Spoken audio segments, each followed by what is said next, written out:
এখন দেখেন এটা শেপটা কত সুন্দর দেখা যাইতেছে। এই যে কোমরের শেপটা দেখছেন, এখানে কিন্তু একটু এরকম ঢেউ হয়ে কত সুন্দরভাবে মিলে গেছে। এখানে মোড়ার মাপটা কেটেছি, এটা দেখেন আমার এটার সাথে এটা লাগবে কিনা, এটা কিভাবে বুঝবেন। আমি এইটাকে যদি ধরি এভাবে, ঠিক আছে, উপরে সেলাই রগটা বাদ দিয়ে আমি যদি এভাবে সারি, দেখেন এই যে এই দাগের সাথে দেখেন আমার এই হাতার দাগের সাথে বডির দাগ কিন্তু একদম মিলে গেছে, ঠিক আছে। এবং এই মোড়াটা কাটার মানে সঠিক পদ্ধতি হলো এটা। হ্যালো গাইস, কেমন আছেন সবাই? অভিরুচি টেলার্স থেকে আমি সুমন আপনাদের সবাইকে স্বাগত জানাচ্ছি একটি নতুন পর্বে। আজকের পর্বে আমি আপনাদেরকে একটি 41 সাইজের কামিজ কেটে দেখাবো। তো আজকের কামিজটি প্রথমে আমরা কি করছি দেখেন, কাপড়টাকে এভাবে এই যে এদিকে প্রথম আগে ভাঁজ দিয়ে নিয়েছি। এই যে এবার আমরা কাপড়টাকে যতটুকু আমাদের ঘের লাগবে ততটুকু আমরা এখানে ভাঁজ দিয়ে নেব। তো আমার এখানে ঘের লাগবে 25, এটার আজকে 41 সাইজের ঘের হবে 25। তো আমি এখানে নেব এই যে 25 মানে 12.5, 12.5 পরে যেন আরো সেলাই রগ থাকে 1 ইঞ্চি, ঠিক আছে। তো আমি এখানে মোট মাঠ 13.5 ধরবো, ঠিক আছে। এখানেও 13.5 হবে এবং এই মাথায়ও এটার 13.5 হবে। এখানে একটু কম আছে, 13, 13.5 একটু বেশি আছে, আমরা কমিয়ে নিলাম, সমান করে নিলাম। এবার আমরা এখানে নিচে এখানে 1 ইঞ্চির মতন কাপড় রাখবো নিচে সেলাইটার জন্য। এখানে একটু কাপড় বাঁকা আছে, সেজন্য আমি একটু ওখানে বেশি রেখেছি। সোজা করলে 1 ইঞ্চি থাকবে। আমার এটা লম্বা হবে 44 ইঞ্চি, এই যে এই পর্যন্ত। এবার এই বুটের এটা মহড়ার মাপ দেবো আমি এখানে 6.5 বরাবর, এবং কোমরের মাপ দেবো আমি এখানে 14.5। তো দেখেন আমি এই দাগগুলো দিয়ে নিচ্ছি।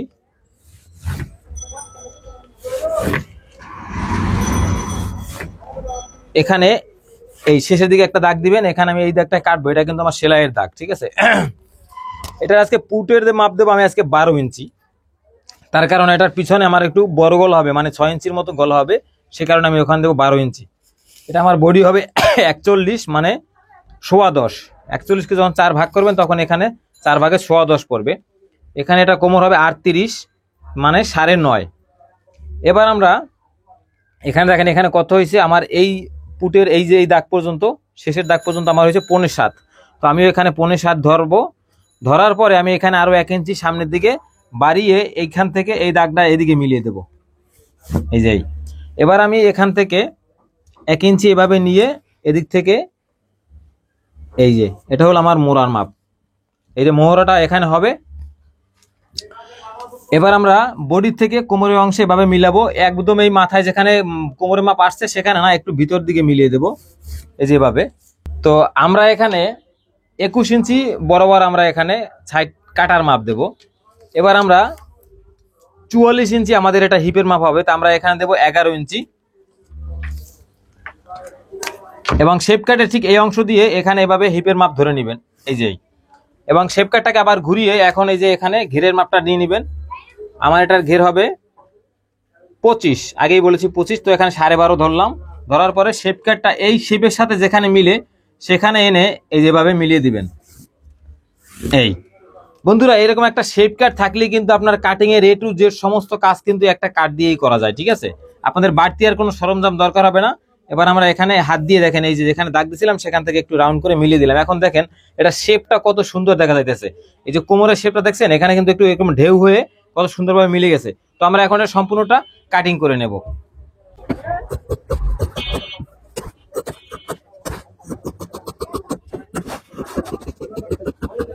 এই দেখেন আমাদের কাটিং কিন্তু শেষ। আমাদের এখানে কিন্তু এই যে আমরা এখানে কতটুকু পরিমাণে কাপড় রেখেছি মার্কার পরে, এটা কিন্তু সেলাইয়ের হক, ঠিক আছে। এই সাইডে এটা কিন্তু সেলাইয়ের জন্য যাবে। তো অনেকে কি করেন এখানে 2টা করে মার্কা দেন, ওটা কোনো দরকার নেই আমাদের, কারণ 2টা মার্কা দিতে যে সময় যাবে আপনার অতক্ষণে আপনি এটা কাটিং করে ফেলবেন, ঠিক আছে। তো দেখেন এখানে কতটুকু রেখেছি, 6 ইঞ্চি পরিমাণে, এখানে এই 6 ইঞ্চি পরিমাণে কাপড় আছে।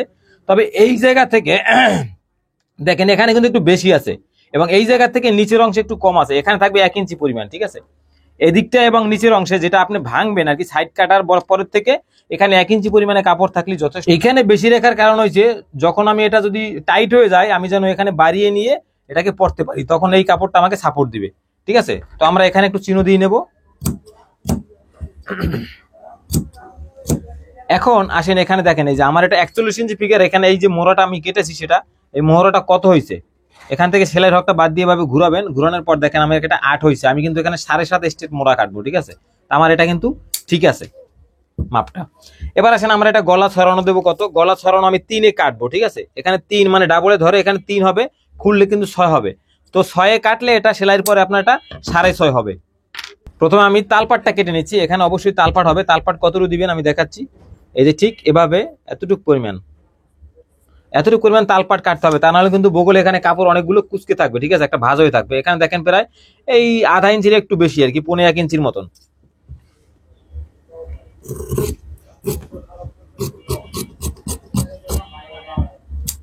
এই যে এখন আমরা এই যেটা তালপাট কেটেছি এটাকে কিন্তু আমাদের সামনের পাট বানাতে হবে।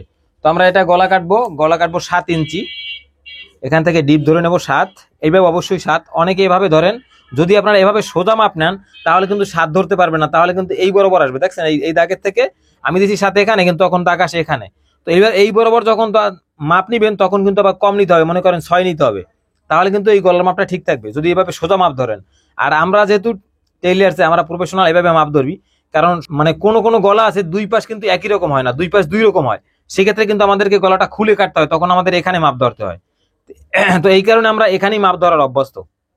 এটা গলা ছড়ানো দেবো 3, এখানে দেবো 3, তারপর আমি এখানে একটা দাগ দিয়ে নেব। আর এটা 7 আসছে আমার এখানে। এই এখন আমরা এটাকে গলা কি করব, আমি এটা এভাবে একটা শেপ দেব, আবার এইভাবে একটা শেপ দেব, তারপর এখানে এটা কাটিং করে নেব। এটা হলো আমার গলার স্টাইল। এই এই এটা হলো আমার গলার স্টাইল। তো আমার সামনের গলাটা কাটা শেষ, ঠিক একই স্টাইল ওইভাবে পিছনেও আবার আমরা গলা কেটে নেবো। তবে পিছনের গলাটাই আজকে উঠানো গলা হবে না, একটু বড় গলা হবে 6 ইঞ্চি। এই কারণে কিন্তু আমি এখানে পুটের মাপটাও কম দিয়েছি। আপনারা যখন কাটিংটা খেয়াল করছেন তখন দেখছেন যে আমি পুটের মাপটা কিন্তু এখানে 12 দিয়েছি। তো আমার এটা হবে 6। একই রকম আবার এখানে 3 ইঞ্চি ভাবে ধরে দাগ দিয়ে, এই যে এখান থেকে 6 ধরে এখানে আলতো করে না, এখানে রাউন্ড করে শেপ দিয়ে গোল গলা করে নেবেন। যারা এই গোলটা করতে পারেন না তারা কি করবেন, আগে কাগজে কেটে তারপর এখানে গলাটা কাগজটা রেখে তারপর কামিজে কাটবেন। আর অথবা আপনি এটা ফিউজিং এ কেটেও কিন্তু মানে এখানে ফিউজিংটা বসিয়ে বা বক্রুমটা বসিয়ে তারপরে কিন্তু লাগিয়ে নিতে পারেন, তাহলে কিন্তু আর এই কাপড়ে গলা কাটার দরকার হয় না। আমরা কাপড়ে কাটি কারণ আমরা প্রফেশনাল, আমরা কাটতে কাটতে অভ্যস্ত, আমাদের মানে কাটিংটা বাঁকা যায় না, ঠিক আছে। এই কারণে আমাদের আর ওই আলাদা কাগজে বা ফিউজিং এ কাটতে হয় না। আমরা কিন্তু কাটিং করার সময় এত মার্কাও দিই না গলায়, ঠিক আছে। আমরা এভাবে মাপ ধরেই মুখস্থ কেটে কেটে ফেলি, কারণ ওটা কাটতে কাটতে আমাদের অভ্যাস। আপনাদের বোঝানোর জন্য আমি এই এত দাগগুলো দিলাম। এবার আসেন আমরা এটা হাতা কাটবো। আমাদের বডির পার্ট কিন্তু কাটা কমপ্লিট। সেলাইয়ের জন্য দাগ নিলাম। এবার এটা লম্বা দেব 17.5, 17.5। এখানে 3 ইঞ্চি বরাবর এখানে মোহরার মাপ থাকবে। স্ট্রেট সোজা মোহরার মাপটা এখানে আমি ধরবো সোজা করে। হাতের এটা হাতার মুহুরি হবে 10.5। এখানে স্ট্রেট মোহরা দেবো আমি 7.5। এই এখন এটা আমি এখান থেকে সোজা করে কেটে নেব। এই শেপ দেওয়ার পরে এখন আমরা কেটে নেব। এটা দেখেন কিভাবে কাটতেছি, মোড়াটা কিভাবে শেপ দিচ্ছি, ঠিক একই শেপে আপনারাও কাটবেন। দেখবেন যে মোড়ার মাপে বডির মোড়ার সাথে হাতার মোড়া কিন্তু একদম মিলে গেছে। অনেকেই কিন্তু এই মোড়া কাটার সময় এই সমস্যাটায় পড়েন, ছোট বড় হয়ে যায়। কাটিং এর পর দেখেন যে আর লাগতেছে না, সেলাইয়ের সময় দেখেন যে হইতেছে না, সমস্যা হয়ে গেছে। তো এই সমস্যাটা হবে না আমার এই কাটিং গুলো যদি আপনারা ফলো করেন। চিহ্ন দিয়ে নেবেন আপনি কোনখান থেকে শেষ করবেন সেলাইটা, তা নাহলে কিন্তু মোড়া ছোট বড় হওয়ার সম্ভাবনা থাকবে। অবশ্যই তালপাট হবে, যেহেতু এটা সামনের পাটের গলা পিছন পাটের গলা আলাদা। আর এটা যদি সামনে পিছনে একই গলা একই মাপ হতো তখন কিন্তু আমি তালপাট কাটতাম না, কারণ তালপাট কাটলে তখন আমি বুঝতে পারতাম না যে আমার কোনটা সামনে কোনটা পিছন। এখন দেখেন আমি যেখানে মোড়ার মাপটা কেটেছি এটা দেখেন আমার এটার সাথে এটা লাগবে কিনা, এটা কিভাবে বুঝবেন। আমি এইটাকে যদি ধরি এভাবে, ঠিক আছে, উপরে সেলাই রকটা বাদ দিয়ে আমি যদি এভাবে সারি, দেখেন এই যে এই দাগের সাথে দেখেন আমার এই হাতার দাগের সাথে বডির দাগ কিন্তু একদম মিলে গেছে, ঠিক আছে। এবং এই মোড়াটা কাটার মানে সঠিক পদ্ধতি হলো এটা। তো বন্ধুরা ভিডিওটি ভালো লাগলে লাইক করতে ভুলবেন না। আর যারা ফেসবুক থেকে দেখছেন ভিডিওটি শেয়ার দিয়ে রাখবেন, পরবর্তীতে আপনি এটা দেখে দেখে কাটিং করার জন্য অথবা অন্যকে দেখার সুযোগ করে দেওয়ার জন্য। তো ধন্যবাদ, ভালো থাকবেন। দেখা হবে পরবর্তী কোনো পর্বে নতুন একটা ভিডিও নিয়ে, নতুন কোনো কাটিং অথবা নতুন কোনো ডিজাইন নিয়ে।